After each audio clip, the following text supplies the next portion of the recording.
As the founders of Surefoot, Bob and Russ Shea are obsessed with creating the perfect ski boot for you because they know that a properly fitted custom ski boot will make you a better skier, whatever level you're at. Surefoot, better fitting, better skiing.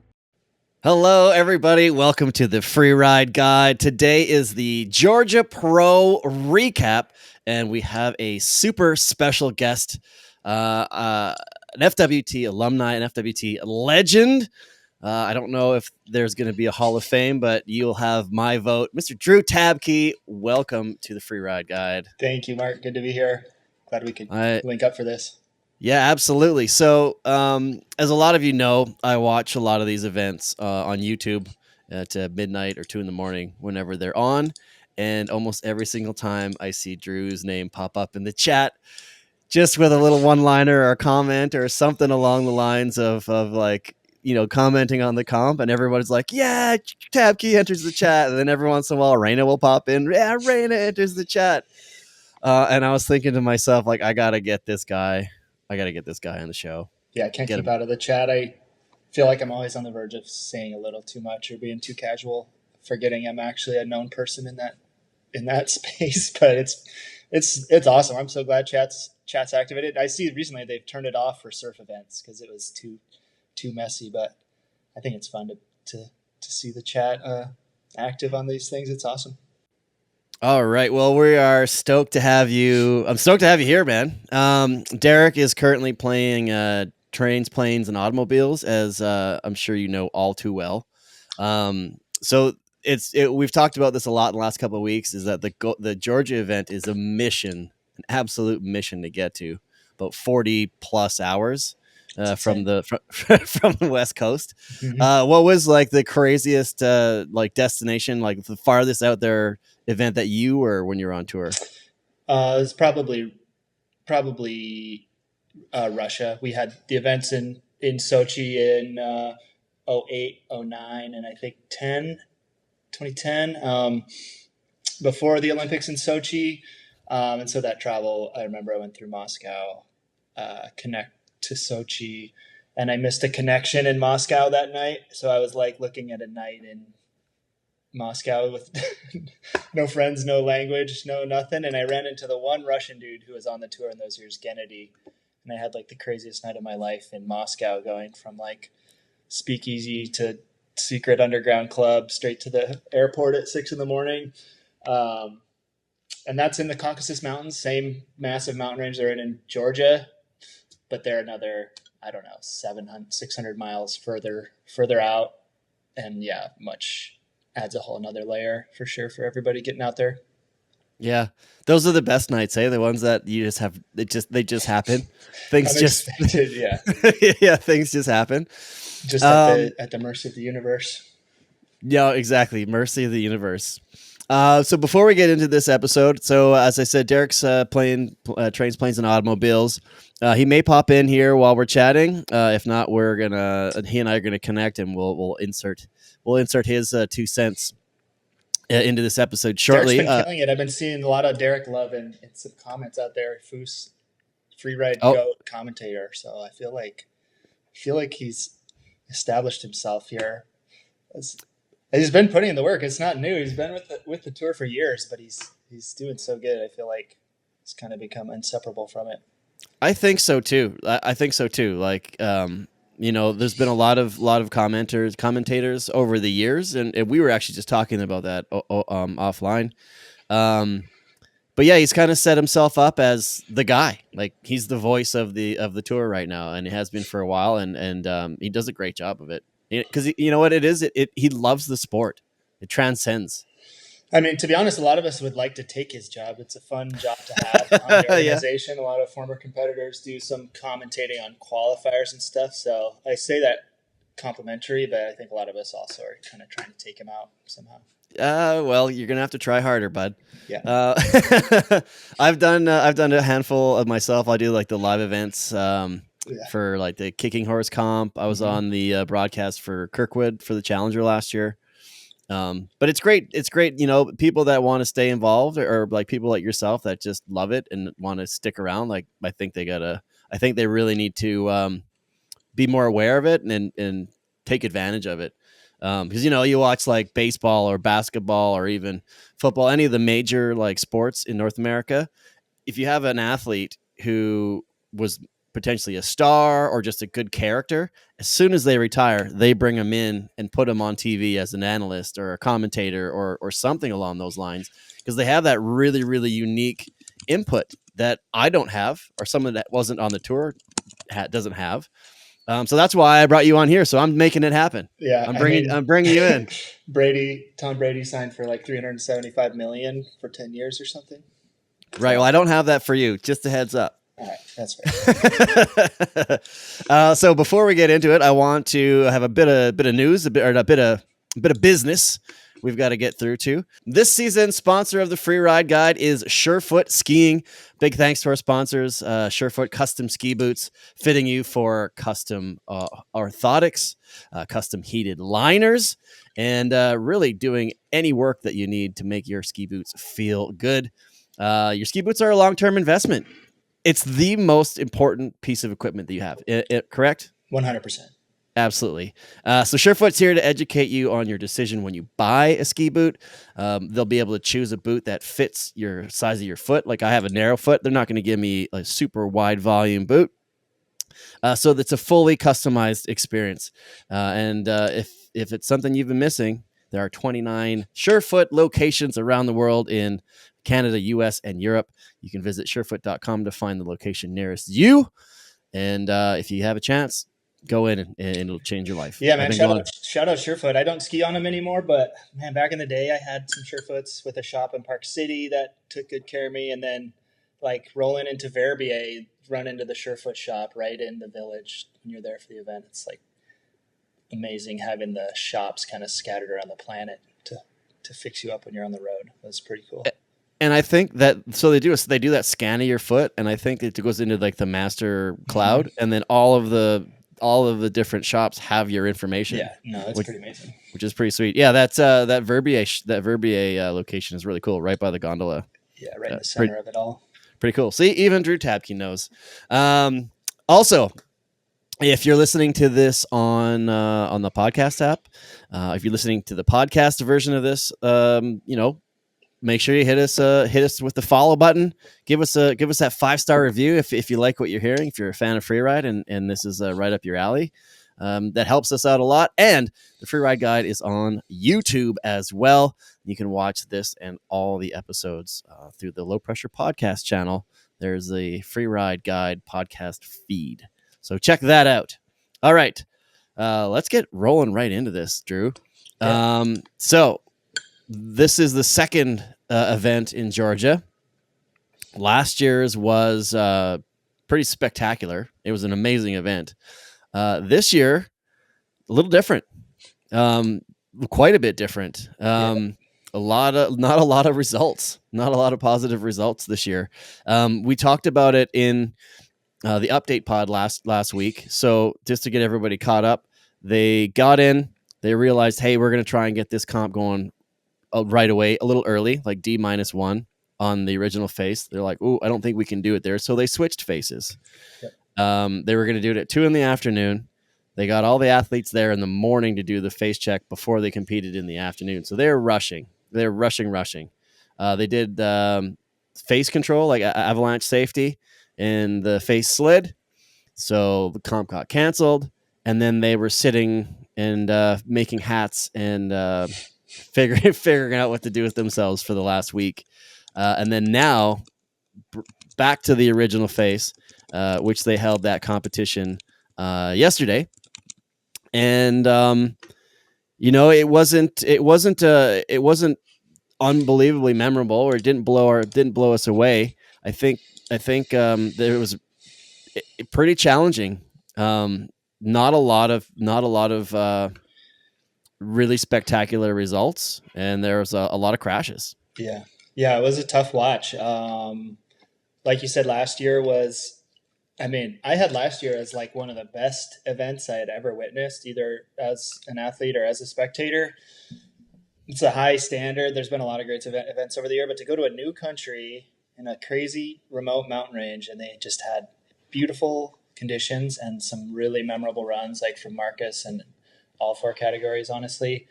Last year just like was insane. And so to go in there this year and get the smackdown they kind of had with conditions, it's not unheard of. I mean, it happens once or twice a year, almost seemingly with more frequency, if you want to call it climate change or bad luck, but they're going to happen. There's going to be these events where people just get taken out by sharks or ice or whatever. But this was one of the worst I can remember in terms of the amount of the field with NS's.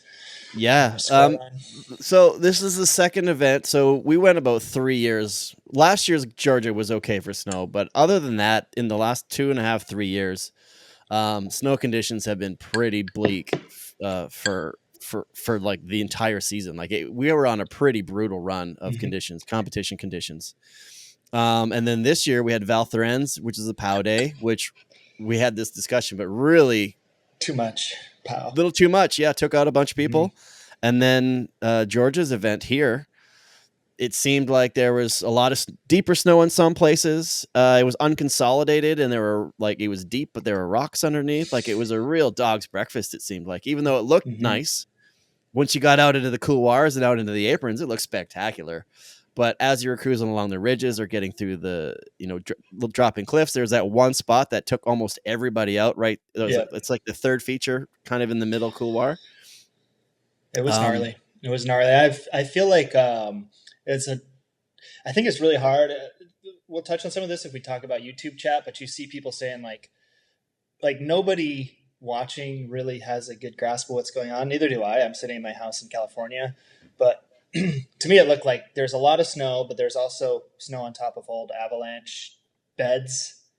There's a lot of rocks, and it had been extremely cold that week. So like people that have skied in interior BC or some places know what that feels like when it's minus 20 and how your skis don't really work very well. And that's what it looked like to me, because I'd see people saying like, oh, it doesn't look deep. Oh, it looks too deep. And that's exactly what happens when it's like cold and shallow snowpack. Just like not only the rocks grab your skis, but so does the snow. And in a way, you think they'd be kind of ready coming off Kicking Horse, because that's exactly what you have at Kicking Horse. Kicking Horse is like the shark attack capital. Like everybody ends with core shots, whether you stomp to your line or not. But I think it was like that, just to an even higher degree over there, colder, more continental, sharper rocks. It looked gnarly. So the snow I heard was really sticky, even though there was it was deep, but it was really sticky, and you could see it. There were just grabbing people. A couple athletes that aired and their skis just plugged into the ground. I think Maxim Chablot's was one where he did that double, and then his skis were just like, I'm just going to stay right here and you can take off for me. So yeah, that's interesting. How would you kind of approach something like that? When you were competing, obviously you had to be very aware of the snow. Would you adjust your line to what you thought the snow was doing? Yeah, totally. I think I was on the far end of the spectrum. Like I would say there's riders that are not going to back. They're going to choose a line with absolutely zero consideration to the snow conditions. If you hear this and I'm totally off base, hit me up. But like, I think of like Sam Smoothie back in the day, he would step up to lines. It was like, if it was ice or POW, he was confident and going to go for it. Same with Reyna and Christopher, like their classic Eagle line in Fieberbrunn, like they were going to ski that line, whether it was ice, bed surface, or POW. And like, for me, I was the opposite type of person. Like I was doing purely picking where to go based on where I thought the snow would be good. Which that could be hours of podcast. It's talking about whether that's a good competitive strategy or not. I think it comes down to kind of your personality type and also where you grew up skiing. Because like I just named some Swedes and some Kiwis who are really strong on whatever type of snow you throw at them. And I was mostly living in Washington and Utah when I competed, which is like pretty much soft, easy, untracked snow all the time. So it kind of depends on where you grew up skiing, how you get formed as a skier. But in that case of this event that just happened, if I had been there, I think I would have been caught off guard, honestly, because even though they were skiing in the days leading up to it, it was so dangerous. They weren't skiing too much terrain. So I'm guessing that not a lot of people really even had a chance to get their skis on representative terrain and snow leading up to it, which is normal as they're in visual inspection only comps, but normally spend a ton of time like skiing similar stuff nearby, but it was so dangerous and mixed weather. And I'm guessing they didn't get too much time to even really get the feel for it in their feet, which just makes it tough to go up and do a visual inspection run, especially 7,000 miles from home or however far that everybody traveled. Right. We touched upon the altitude as well, which would have really affected, California riders, British Columbia Whistler riders, that sort of thing. And another thing too, since we're on the snow, on the topic of snow, so they changed faces twice. Original face, new face. It slid back to the original face. Waited for it. Did their control. But even so, we saw multiple slabs get cut out during this event. One, Anna Martinez in Snowboard Women was the first one that I noticed. Right as she was kind of cruising along her little kind of knife edge ridge, slab cut out. And I think it may have, I'd have to ask her, but I think it may have rattled her a little bit because she was kind of edging off to that nose and then took it easy from there. We had Chloe Hayer had it happen to her, Tom Pfeiffer, but of course the big one, Simon Paradan, who cut out that big slide, that would be considered an avalanche because he was partially buried in that avalanche. There was you mentioned YouTube, and we'll get to a question that someone sent us in, but he was skiing through it, ended up skiing back into his slough or back into the slide, ended up getting partially stuck. So that right there is really alarming. Ski Men was later in the day, but we did see a couple release earlier. So I'm glad he's okay.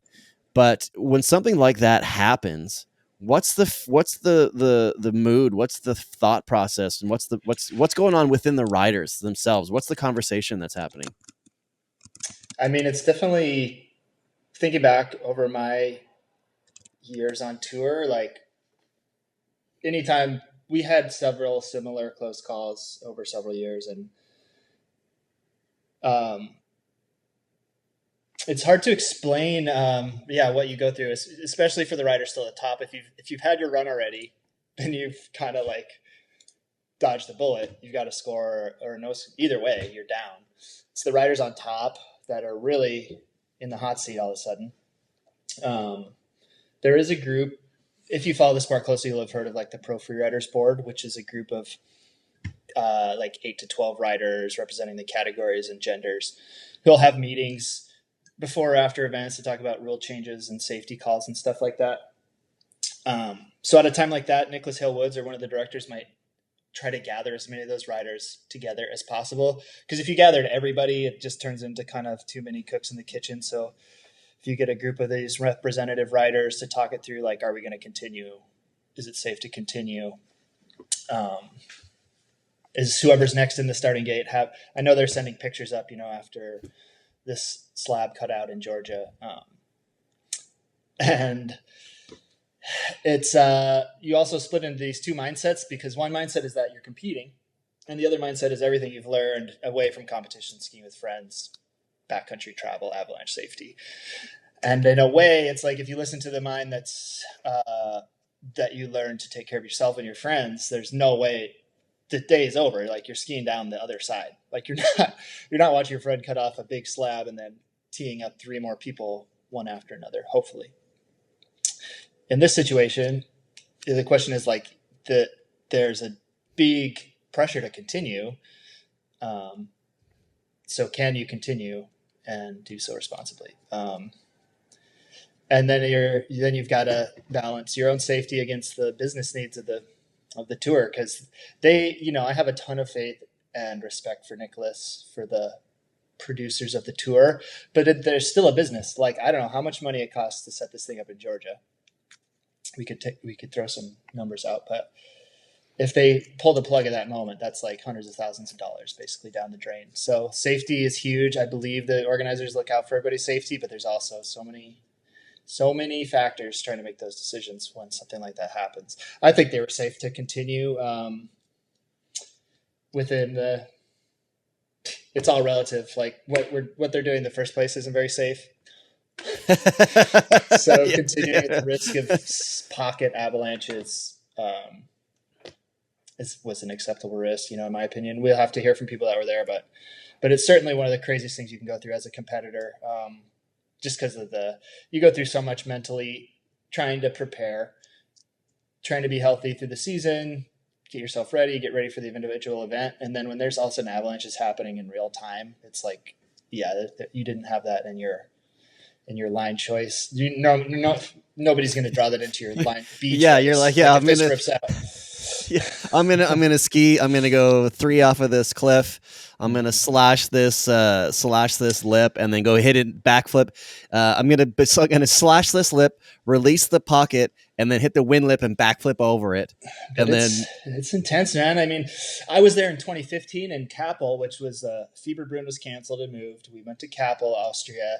That's when Julian Lopez triggered a big avalanche.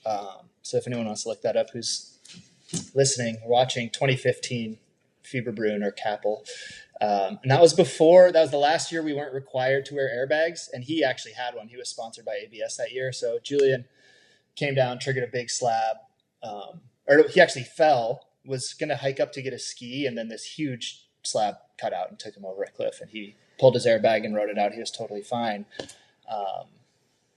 And I believe we canceled the event because it ripped out way more. It ripped out like the whole bottom section. But that was the last season when after that airbags became required safety gear, and have been ever since. So and fortunately, the only time we've ever seen them deployed is when someone just crashes and it flies out. Right. It flies out of their Exactly. pack.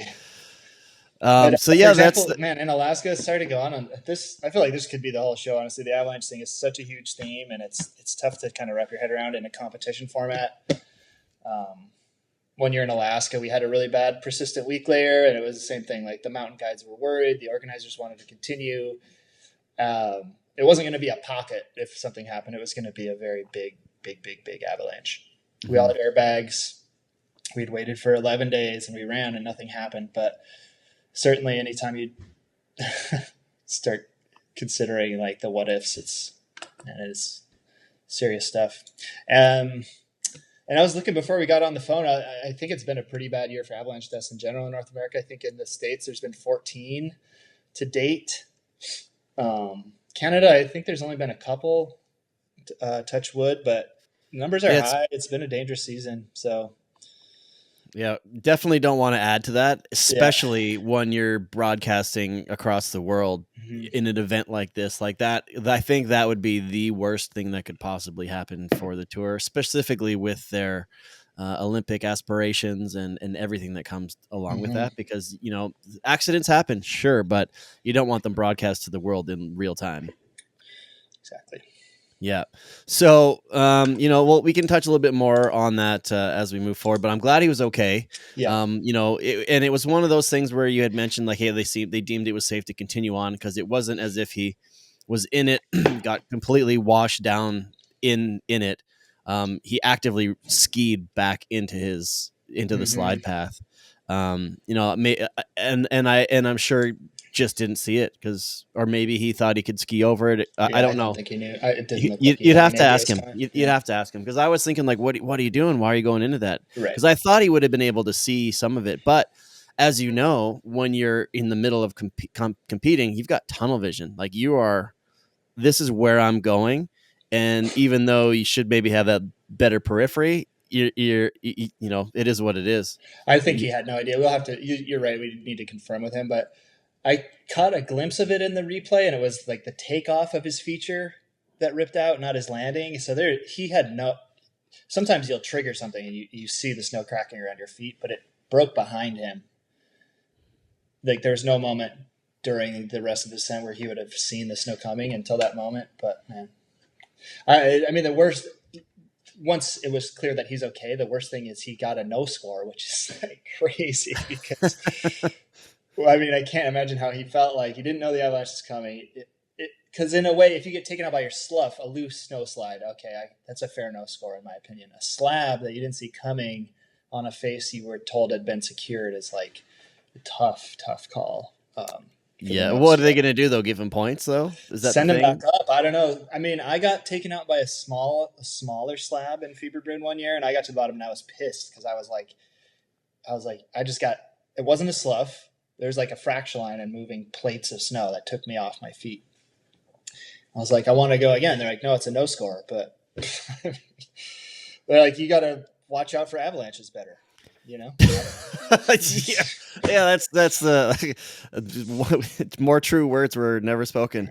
That's an interesting point to kind of maybe revisit and ask someone on the tour, or ask the judges about, because I've got a big list of things that comes up, like, you know, potentials and what ifs.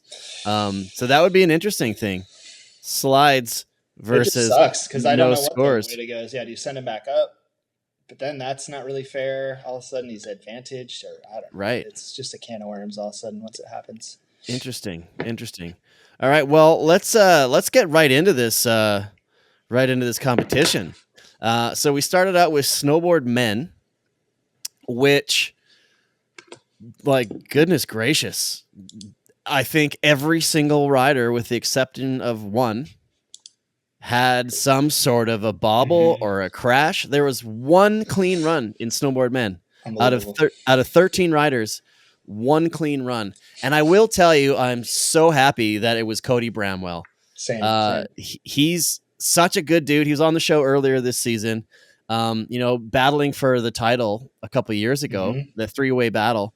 And he just has been snake bit this year. Snake bitten. Just hasn't been able to get the right combination, timing right, or whatever it's been. He's had a pretty rough go of it. So to see him doing what he does and standing at the top of the podium, like, phenomenal. So he dropped a little bit later in the competition. He dropped about, I think, halfway through. Oh no, he dropped it. Yeah, he dropped about 4th or 5th. With a slightly different entrance. The first few guys all kind of went the same line, and they all crashed in the same place. That one little spot with that backflip, and I don't know if there was a rock underneath, or there was just the way it landed, or the snow, but nobody seemed to really be able to figure that out.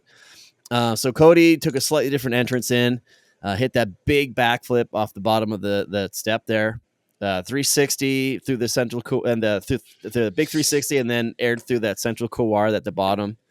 And then I had a little note here: he avoided the heartbreaker, because that's what everybody was getting taxed on.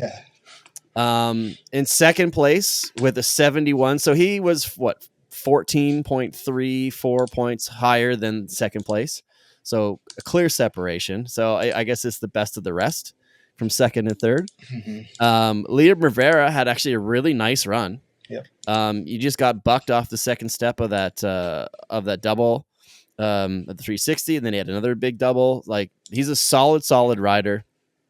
But like I said, best of the rest. And then Victor, who is a reason he wins a lot of these events. I think he had won like 6 of the last 8, I think. Something crazy like That's that. insane. But watching him, he rode, I think he dropped in right near, I think he was the last to drop in, I think, if I'm not mistaken. Now, I'll ask you a question this in a minute, but he basically took his time. Victor was second to last. Sorry, yeah, Timmy was last. Right, yeah. So he basically took his time. Took his time in that top air, had that big back 360, a little bit of a bobble, but he had a really, really cautious run. Now, I don't know how well they're able to see everybody else's run from the top. I know sometimes athletes can actually watch the comp on their phone. So, like, and then see the riders before them. But that right there was a classic veteran move in my mind. Is he could just go for it because he's Victor De La Rue. But watching that line makes me think he knew something more. Right. That's kind of an approach that not many of the other riders did. He's like, I can just go and do something careful and get a good score and potentially end up on the podium, which he did. So that's kind of what I'm wondering, what was going through his mind. No, totally. Yeah, I don't think the ski categories didn't seem to have that mentality anywhere. I think there's a couple safe runs, but man, people were just like teeing it up like everyone else had stopped. Yeah, you mentioned. Yeah. I mean, I don't know what the cell coverage is there. I don't know if they were able to watch the live feed on their phones like they do pretty much every other stops. People have the live feed going. Some people work in a tight team with radios and stuff. I'm sure Victor and Camille are on phone calls or radios with each other. Like Christopher and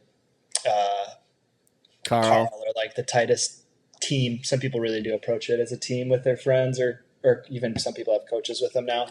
But yeah, I agree. I mean, he's normally, I don't think he's necessarily hanging it out that far in any of his runs. He's so consistent. He doesn't need to necessarily take huge risks.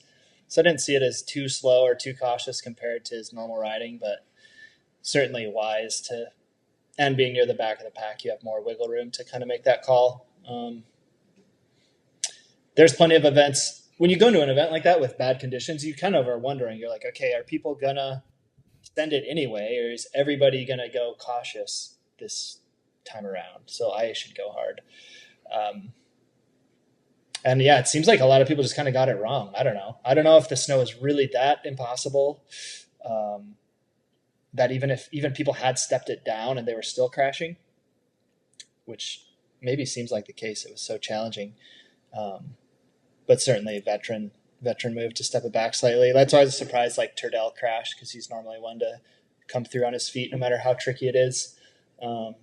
Yeah. Let me ask you this too. So say you're in that position, right? Mm-hmm. So obviously this was the first category of the day. Say you're dropping last of ski men, and like this one, half the guys get an NS, no score, right? Are you adjusting, or are you the kind of guy that's like, oh, I'm just gonna do it. I'm just gonna do it because you are you 100%. Because I know you, yeah, even on the fly. Oh yeah, dude. There's no way. I'm not sending it if everybody crashed. No way. I mean, I think, again, I sort of said I was different from the other riders earlier, but in competition or in photo shoots, it's like to me, when I was on tour, I wanted to keep my spot on tour. I wanted to stay healthy. And if results came along that after those, then great, like awesome. And I did have some good results, but finishing healthy and keeping your spot on tour, those were always like so big. And so, man, any of these crashes, people's careers, it's like, I mean, this year's format's different, where they get the cut comes after the fifth stop instead of the third or fourth stop or whatever. Yeah. So get a couple more chances this year than in the past, but still a crash is it just screws you so bad. A single crash is just so bad that when you're weighing it out, it's like, I would just, and I kind of coach juniors that I work with like that too. Like, it's hard because you want to send it. A lot of times those first places count so heavily in the overall rankings. So that's why people with a couple wins will beat somebody with multiple like thirds. Multiple podiums, right? But yeah, crash is just so hard to overcome in the ranking, not just for the points, but for your own confidence, because then you're just under the gun. So yeah, I would always step it back more and err on the side of caution.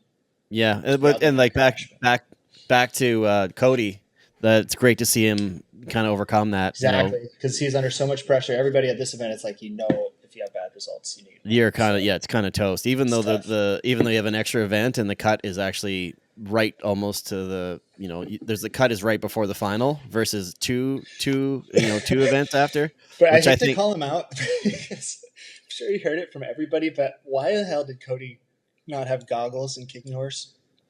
I know his bags got lost and he didn't have luggage, but then he took his run without goggles. Did he? I don't know if I was aware of that. I don't know if I had thought about that. We can ask him. We can ask him. That happens. That's actually been happening a lot. I know, for instance, we'll get in ski men. Abel was on completely borrowed gear. Yeah. It's happened several times. It happens every year. Every year somebody's competing on somebody else's stuff or borrowed stuff. Totally. But this year it seems to be happening every week. Yeah. Well, okay, we'll get moving on. So that's Snowboard Men. So first place with 85.67 Cody. Liam in second with 71.33, and then Victor with a 67.33. So not the high 80s, 90s that we've been coming to expect lately. So that's actually we had on YouTube, one of the comments that we got on YouTube was from Just One Wolf. The face doesn't seem to allow for aggression. And I think that was that really spoke to me. That's why I wrote it down. Ski women for sure too, which we'll get to in a minute, because they, I think, came out hotter than anybody. Moving on to the next category was snowboard women. The snowboard women category, this is, I think, the best field we've ever had. Personally, that's my opinion. The rookies that are the rookies and the newcomers on the tour right now, like Naomi Aki, and Anna Martinez, proteges of Marianne Erti. Yeah, Naomi's riding amazing. They're looking really strong. Amazing. Michaela Davis Meehan has finally, I think, stepped into her potential, and then Nuria has quietly really been ultra consistent and strong the last like 2 seasons. So top spot, Naomi Aki. She had that little kind of drop right at the top and a quick cut back into another air, and then 360. So I think that put it in there. It's nice to see kind of this freestyle in snowboard women, especially in a face like that. Yeah. Another little air. She had a little bobble in the pepper, kind of down near the bottom of the couloir. Through the pepper, and then that little traverse that was giving people trouble. That last feature, there was kind of like this weird set of whips that actually kind of took a couple people out. So she ended up curling off. But she got a 79. Second place, Michaela Davis Meehan, like I said, stepping into her potential, super smooth at the top, solid airs. Like that's kind of what her specialty is she can just hit a big air and be super solid. Really, really solid ride. It looked like a super fun run with a 73.3. And then Nuria in third place with a 69.33, fast and aggressive. Like really high speed run. She hit that one feature at the top, but her run didn't really have a lot of features in it. So I think she scored a lot higher on the fluidity part of it. And as we mentioned with Victor, smart, because she was the last to drop as well. Yeah. She rode totally strategically, like maybe dropped a feature too, but just let her go fast and smooth. I liked how it ended up having her do her run. Right. And like in an event like this, where if you're going to try and throw something, you're gambling, because I'd say less than 50% of kind of big tricks kind of didn't really work out. Yeah. So just picking a line and skiing fast and skiing aggressive, like really, really paid off. And there's only 2.33 points between second and fifth place. Wow. So that shows how close it really was. So 4 riders within 2.33. So that is where it comes down to the judging really having to know what they're doing. And I only just realized this right before we came on, the score difference. So Michaela Davis Meehan with a 73.3 all the way down to Estelle Rizzolio with a 68. So like that's crazy, man. Actually, that's less than 2 points. Yeah, it's a small spread.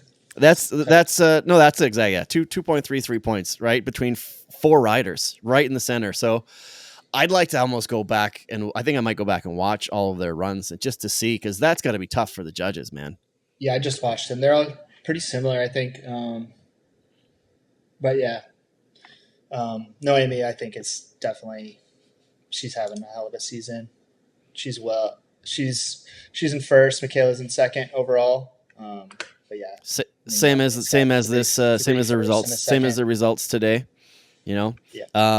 And that's cool to see. Really, really cool to see. And you gotta bet she's gonna take Rookie of the Year this year. I would highly think that's a safe bet. Yeah.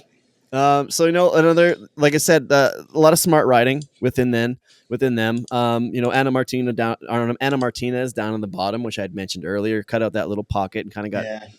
I don't know if that rattled her a little bit where she was kind of on that little kind of spine next to that drop. So, but she's a pretty spectacular rider as well. So this is probably her throwaway.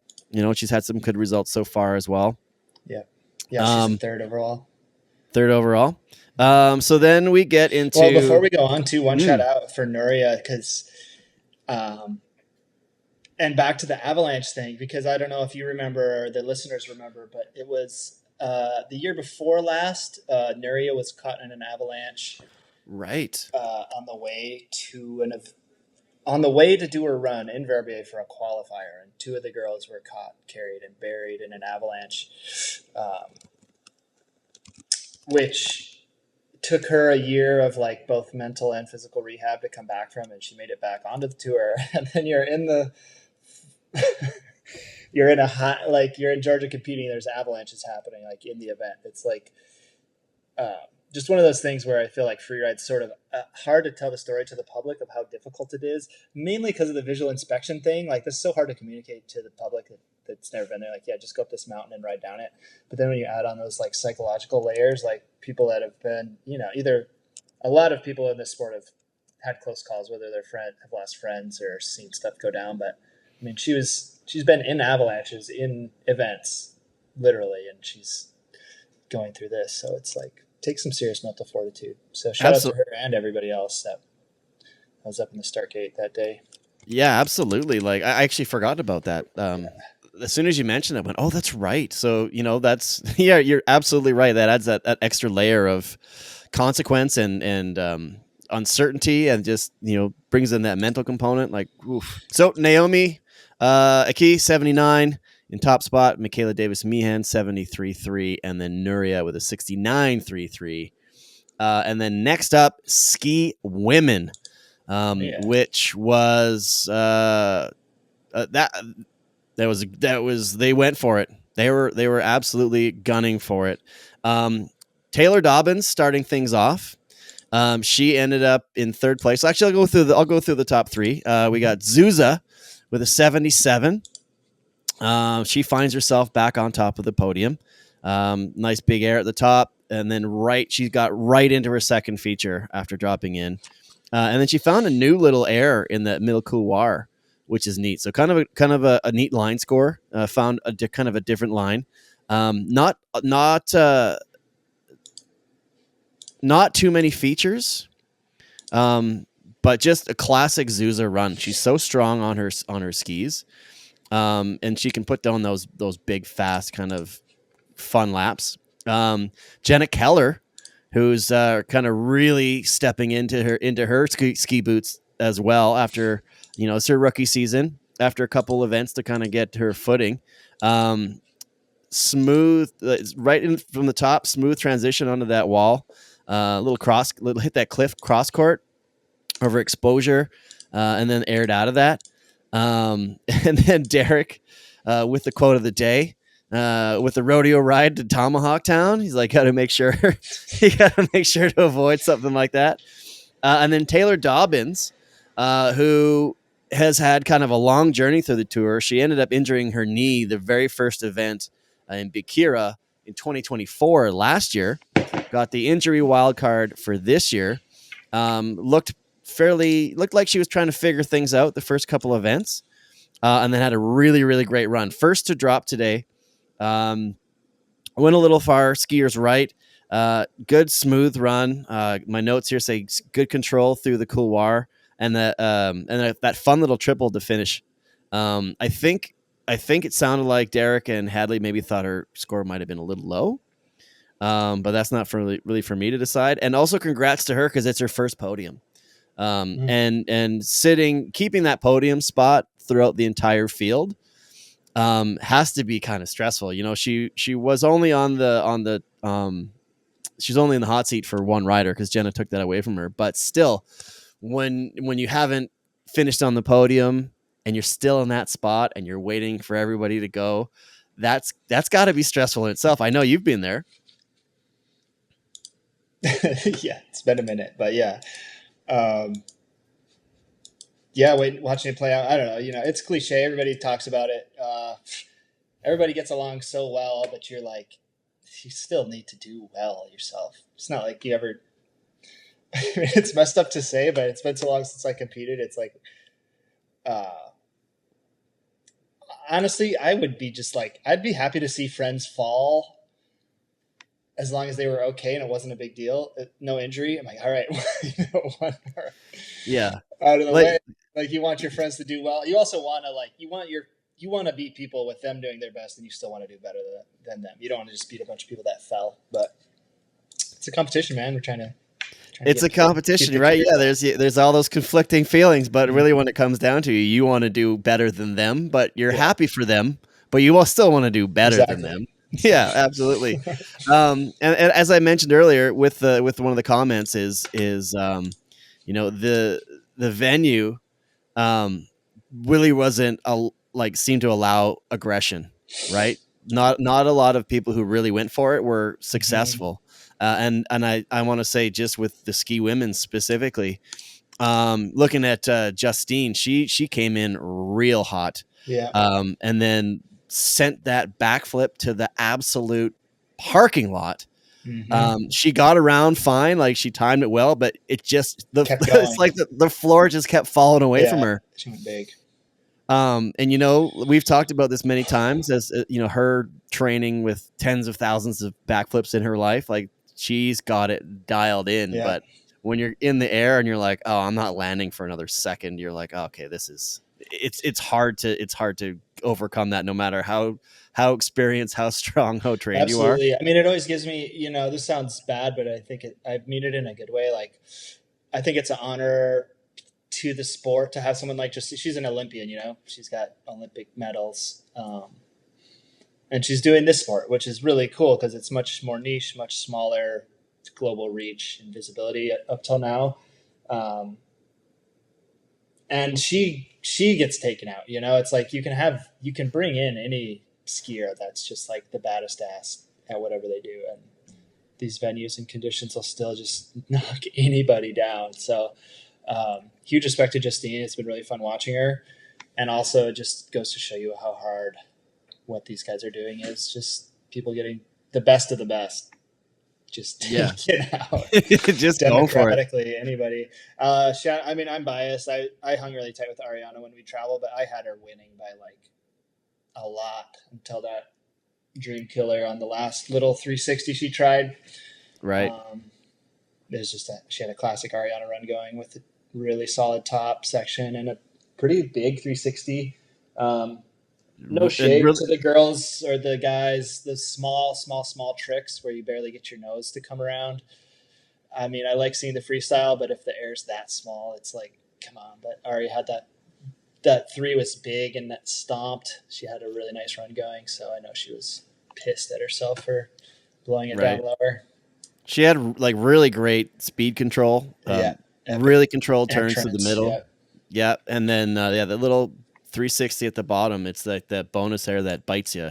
And that's the one where we were talking about strategy a little bit. Like that's where I feel like because some of the crashes were just, if you get a crazy shark or like just insanely bad snow somewhere, like those are tough to foresee. But some of the decision making, it is like that last 360. It's like skip it, girl, just skip it and go down. But just skip it. And so it's easier to armchair quarterback those decisions from. Yeah, hindsight's 2020. And then what's interesting to me is Justine and Astrid were tied going into this event, right? Astrid drops after Justine, three riders after Justine. Ellie had a little punch front somersault at the very top. And then I gotta give the strut out to the mega straight line at the bottom. Yeah. That was all the way to the mega straight line, and then getting bucked and holding on for dear life at the bottom, which was awesome to see. So shout out Ellie for the entertainment. And then Zuza drops in, gets the hot seat. And then Astrid drops in Astrid drop off that top end of the tranny straight into a huge backflip. Same thing, just too much. Just too much. So, I respect the send. Specifically, going for it because that's the point of competition. But also seeing what had happened in the two categories before, how many people crashed, watching Justine, who you're tied with, absolutely send it. And then she actually crashed again lower down. She must have really been confident that she would been able to put that down. Or maybe as a young rider, this is her second season, maybe this is one of those learning moments. This is one of those things where I think she's 21 still, so she's young. but she's already got quite a bit of experience. She had her junior experience in qualies. Like, that's what's crazy to me. Like, we didn't have juniors when I came up. So, like, however long you'd been doing it only could start at 21, basically, or 18. There's a lot of these riders. You're 21, you might have 10 years of comp experience. Yeah. Really cool. Also, I feel like the pressure on everybody as an athlete is big, but on the women, I think they feel it particularly in terms of like hearing internet comments, hearing people disparage their category and wanting to represent and show their level, which, like, I mean, the women's ski category for me, for a long time, for a decade, but especially in the last like 5 years, has just been so much fun to watch. They go so hard. So even if she was aware of that strategic, like, I could pump the brakes, because Justine went down, like those pressures of wanting to show your best, like no matter what the strategy might dictate, I think I respect it. Might be smarter to not do it that way, but you got to respect it. Got to respect the send. Yeah, exactly. Awesome. As long as you're staying safe, like, I think it's really cool. Yeah, and I agree with your sentiment too. I've said this a bunch. The ski women has been my favorite category for years as well, just because of the constant leveling up. Every year it gets a little bigger, a little better. They get a little faster. There's more tricks, and all the riders kind of are getting closer together. So it's been my favorite to watch, I think, for the last few years. Absolutely. So yeah, like it's been my favorite for a long time, and just because the competition level just keeps getting better and better. They're getting closer together. They're raising the bar every year. So, and this one was a little bit more regular. We only had only 3 no scores, but then of course with Astrid, Britta, Ellie, with some crashes. Chloe had a bit of a bobble. Ariana had her little bobble at the bottom. So really, like, more than half the field in here as well. Yeah. Kind of were less no scores, but they still all crashed. Yeah, we're foiled by the by the Georgian face. I mean, I know you were up all night. I was watching it at 4 a.m. or whatever. Just like, what am I? Just crash after crash. Yeah, it's easier to be up at 3:34 in the morning when you've been up since 12, when it's like the most amazing thing you've ever seen, like last year. But this one, you're like, oh, come on, like, let's go, guys, like put one down, as a fan, you know what I mean? Like, it's not like they don't. Yeah. So to kind of recap there, we've got Zuza in top spot, Jenna Keller in second spot with Zuza with 77, Jenna with 73.67, and Taylor with a 68.67. So moving along into ski men. So on the theme of not that many people completing their runs, we had another ski men event with 7 no scores. 1, 2, 3, 4, 5, 6, 7 no scores, which was the same in Val Thorens. There were 7 no scores in Val Thorens, which was those are just people whose skis came off. Yeah, well, I was gonna say is another POW event. Yeah. So same thing. So a lot of these riders maybe have to ski more POW or learn how to compete in the POW. It's easy. POW ever. Yeah, easy for me to say. So another 7. We had Tenla, we had Timo, we had Turdell, we had Mathis, all having issues as well. So that's like 11 out of the 20 riders. So half the field again. So we could say half the field of the entire event crashed. Basically, yeah. Unbelievable. That's insane. 50% success fail rate on an FWT comp. I don't know if that's ever happened. I'd say it'd be right up there. I wish it happened more when I was around, because I might have kept a spot for longer. Yeah, because you would have adjusted, right? Hoping for that high bib number. So getting into the ski men, Carl started it off real hot. That's another guy that I think has been due for a really good result or a podium. It's been a while for him. Just hot off the top, fall line, the big solid backy, skiing POW, another big air. hit that double, had a little shifty at the bottom, just looked like a super fun run. Yep. He had that good run in Val Thorens as well, where he like cut out that little pocket of snow and that like was insane.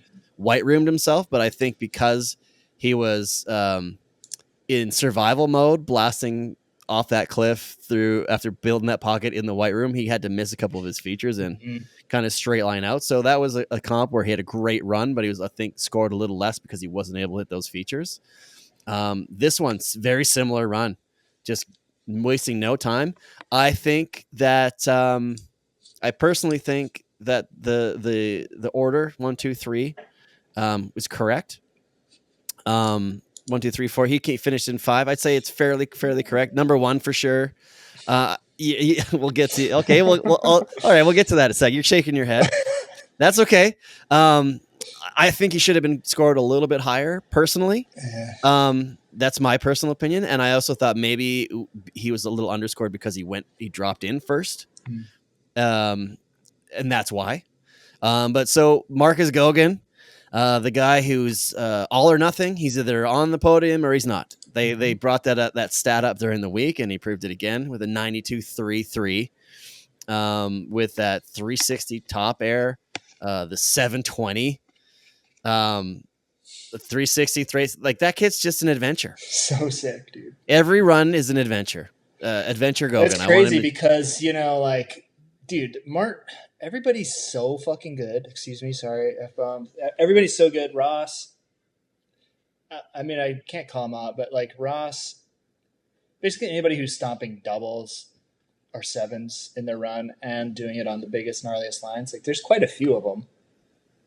And Marcus is still levels up. So I don't know, dude. I don't even know what to say. I've never met him. He seems like the coolest, nicest Canadian kid ever, and his skiing is just ridiculous. I can't say enough good things about watching him ski. He's just such a happy-go-lucky. He's a happy-go-lucky, just mild-mannered, really nice dude. Really nice kid, man. His balance is so sick, because the thing about these conditions is that fore-aft balance. You know what I'm saying? For skiers, that's like leaning forward or leaning back. That's unless you hit a rock and your leg came out sideways. That's basically how every single crash was. Is people going over the front or backslapping because the snow is grabby. And that's what I think stands out with Marcus. Like his ability to find center on everything out of his airs is just, it's like cat-like, or I don't know what it's like, but I agree. So centered in his boots to a degree that just like exceeds everybody else's. Because anytime people are getting caught up, he's still just like right over the balls of his feet perfectly, which is incredible. I feel like actually, who's our Austrian German rider, who's Max Hitzig, because he's the other one. He's the same way. He can take the biggest hit and still be centered. I think him and Marcus are kind of at the peak of their abilities for that, but it's just unbelievable. I agree with you. On that, but I have a slight adjustment. Is Max I call Marcus the adventure, and I call Max Hitzig the Freeride robot. Yeah. With Max Hitzig, he airs and he lands and he's always in place. Yeah. It's very Austrian, very German about him. It's like, I'm going to go hit this, but he's still got, it's not boring though. He still has this flow, but he goes and hits this and he does it. And he goes and he hits that and he does it. And he goes and hits this and it's insane. With Marcus, he knows what he's going to do, but he's going faster than most people are able to do. And he does land, but he's not like what you just explained to me. That's how I see as Max. More of like a robotic, mechanical, like mechanical and like accountable. Like, he knows where he's going to be, and he's going to land straight and solid and square, right? Whereas Marcus, if you look at him, he's not landing solid or square. He's just so unbelievably strong that he understands that I've landed, even though I'm a little bit in the back seat, I need to get my body into this position in a fraction of a second in order to get off that. Yeah. But it's not even in order to get off that and preserve. I need to get in this position to get off that so I can throw the 720 that I have planned and then land it perfectly. No, I agree. I think they're different styles. I think ultimately it's a question of balance, and and Max especially has like under fatigue and under pressure and under forces to still remain balanced. Yeah, There's Max different is. ways to do it. I see Max's balance as it's planned and this is what's happening, and Marcus's balance is like, oh, I need to adjust in a split second, but he's able to do it and get exactly where he needs to be. You know, like you see him land something, and like instantly get on like his downhill ski, and you're like, oh, you're in the back seat, like he's gonna launch off this thing into oblivion, but then you're like, oh no, he's gonna stomp it because he's like he's like a cat. His 7 was amazing. Like I thought he underrode. I didn't know what when he set the 7. I didn't know what was gonna happen because there'd been so many crashes, but he just stalled it out, stomped it. Another fun fact is winning in Kicking Horse, and he won here again this week. Yeah. He was sick as a dog the night before both competitions. That's what they were saying on the broadcast. Like he had the flu. He had the flu in Kicking Horse, and we were chatting with him at the opening ceremonies. And Derek was like, he was gray, and he was not well. And then I think he had like food poisoning or something this week. I don't know exactly, but like Derek on the little Derekism on the broadcast, like this kid is flat as a pancake right now. Like he had nothing. So in order to pull that off and be in that state is just something else. So next up, Martin Bender, who is just this coiled spring. I love watching this guy ski. Like he skis. He sees lines, really unique lines. He has the ability to do like circus tricks off them. And he's really coming into his own, I think, this season as well. So big 360 at the top, straight into the backflip. His whole run just littered with tricks. That's what you expect from him. And then that last big air spread eagle, that massive that wind lip at the bottom with the big spread eagle, I thought was like super fun to watch. Super fun kid, always having the best time. So he's in second place, and I think currently the overall is Gogan in 1 and Bender in 2. He's in second. And then so that was a 90.33. So only 2 runs in the 90s this week, which is rare. We seem to be getting 90s all over the place. That's just the level of riding we've been getting these days. And then Virgile Didier with that super massive straight air. But I guess because that's the same spot that Justine backflipped like to oblivion. And he hit that spot too. So I think it was maybe catching them. I think maybe the speed into there was maybe catching people off guard because he hit the same spot.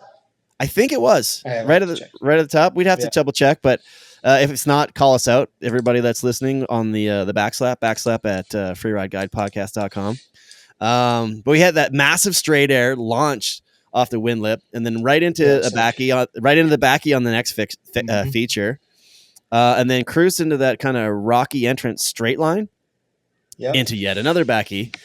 He voted rider of the day, the DC shoes rider, or DC boots or DC shoes rider of the day, which ended up in third spot with an 89.17. So it's good to see him in that spot. When did they get DC shoes on board? Oh, DC snowboarding. What the DC snowboarding? I think this year. Yeah, I think this year. I know they had some troubles with sponsors for a few years, and I think now that FIS is on coming up, it's the Honda Extreme or something. Yeah, there's like 4 of them. It's like the Peak Performance Yeti Verbier Extreme by Honda or something like that. Yeah.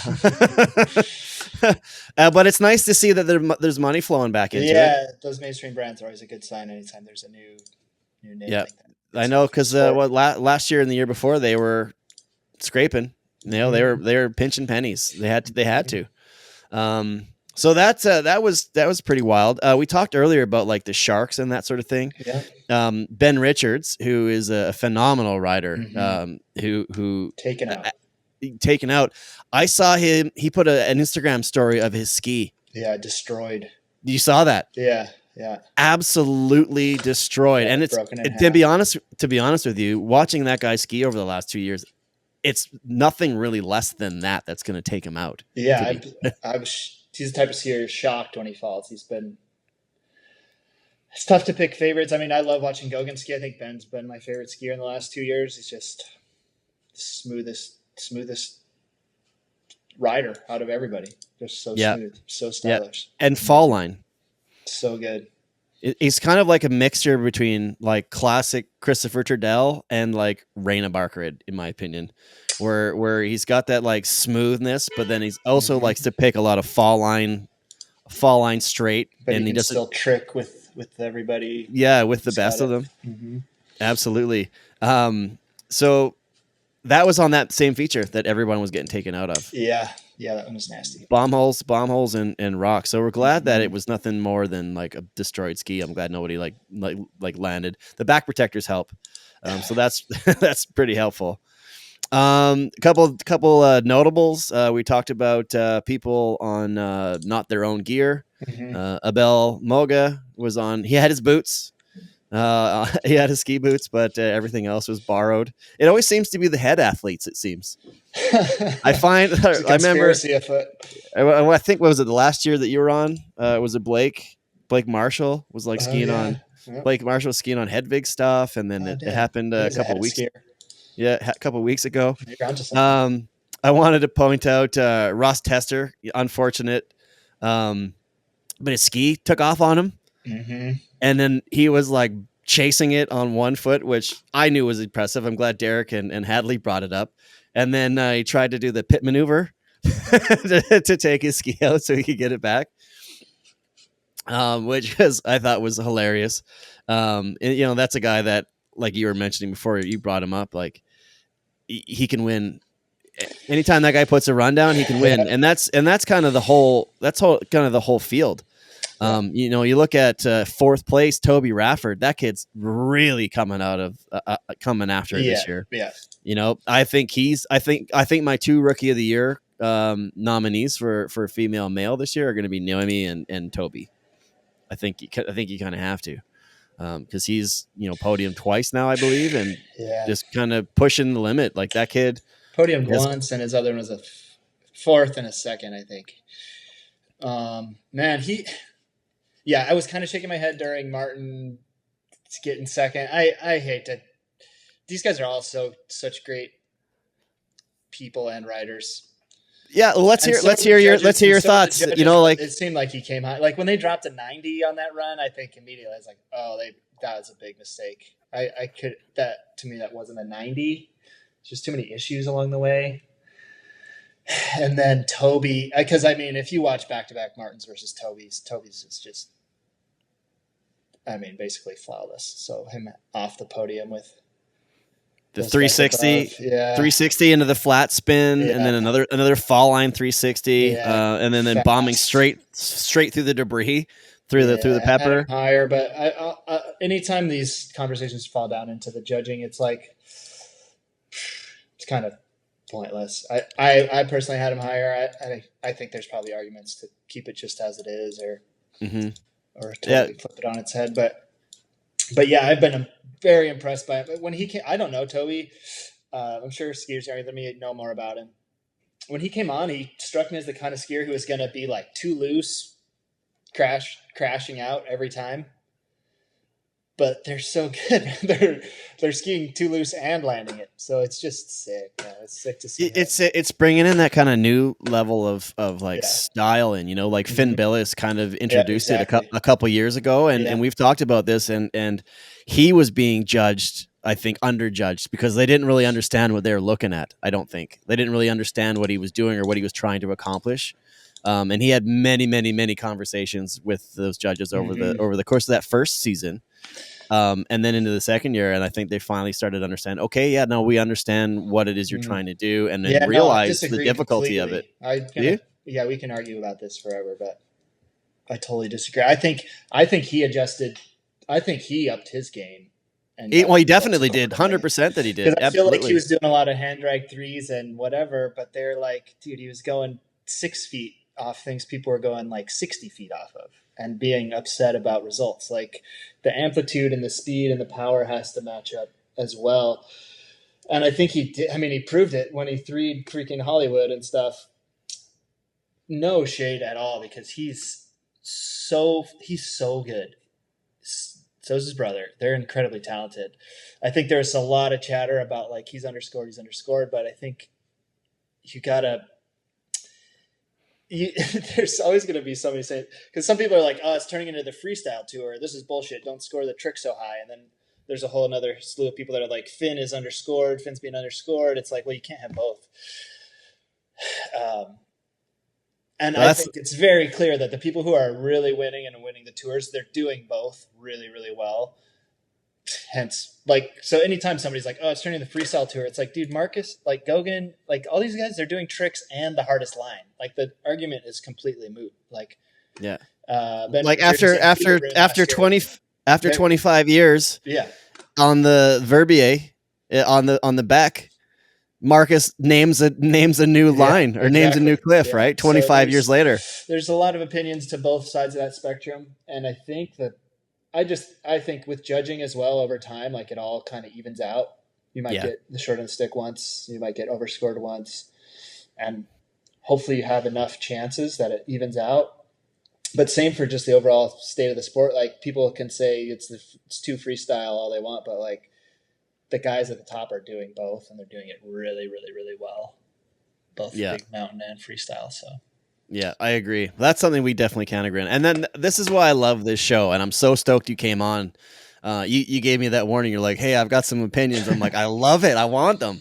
We want to create that discourse. We want to create that conversation. Like this is the whole point of this show. Totally. And the whole point I started this in the first place is because there hadn't been, and there still isn't other than here, and any like conversation or analysis or post-event discussion on this sport that we love, and knowing, your intimate knowledge of the tour, everything about the tour, of competing, of traveling, of the judging, of being judged, like having amazing runs, making catastrophic mistakes, like it's all part of your like history and information and value. And that's why I was like, yeah, come on, I want to talk to you about this. So let's we talked about Simon already. That's kind of another notable point of the men's ski event, and he dropped, I think, right in the middle.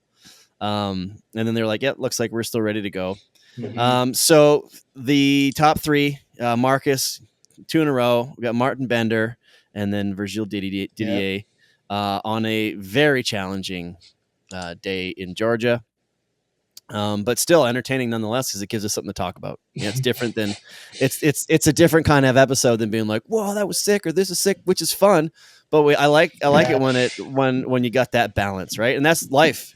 There's got to be a balance. I was glad this worked out for us to chat, because I love watching the individual runs, but I can also just go off for hours on the safety and the strategy. And this definitely is one of those events like you're alluding to. It's like all the others, just like all the normal events, like whose run was sicker is kind of out the window, because there's so much other stuff going on.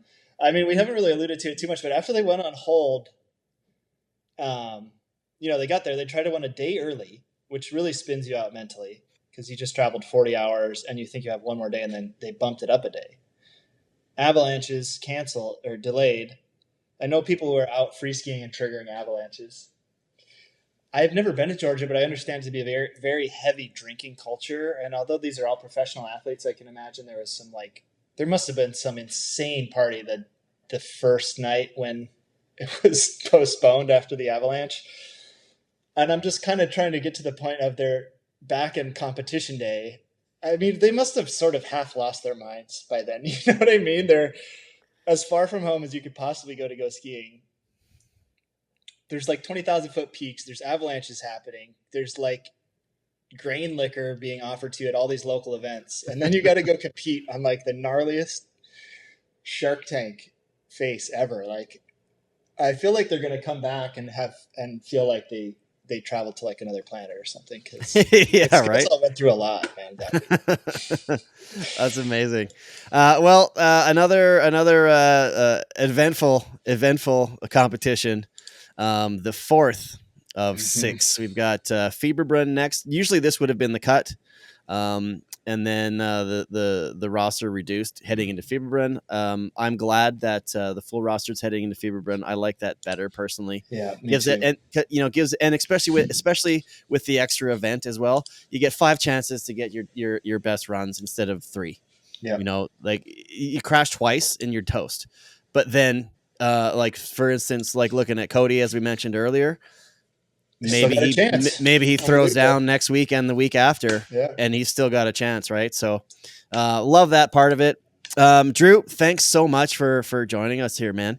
I really appreciate it, and we'd love to get you back on for little bits and pieces of the Freeride Guide whenever you're keen. Yeah, my pleasure, man. I'm so thankful you're keeping it going. Like you said, there's not many outlets doing recaps, and I feel like the sport's just going to keep growing. So wish you all the best, and tell Foose I'll take his seat whenever he needs me to. Yeah. Oh, I was thinking we got to get you in for like a call-in analyst discussion. We're getting the specialist to come in and answer some questions for us. Yeah, but appreciate it, man. It's been fun. Right on, dude. Well, take care. And where can people find you? Oh, at Drew Tabke. Actually, I'm deleting Instagram. Screw you, Zuck. Screw you, Musk. Free Luigi. All right. Peace out, everybody. Bye.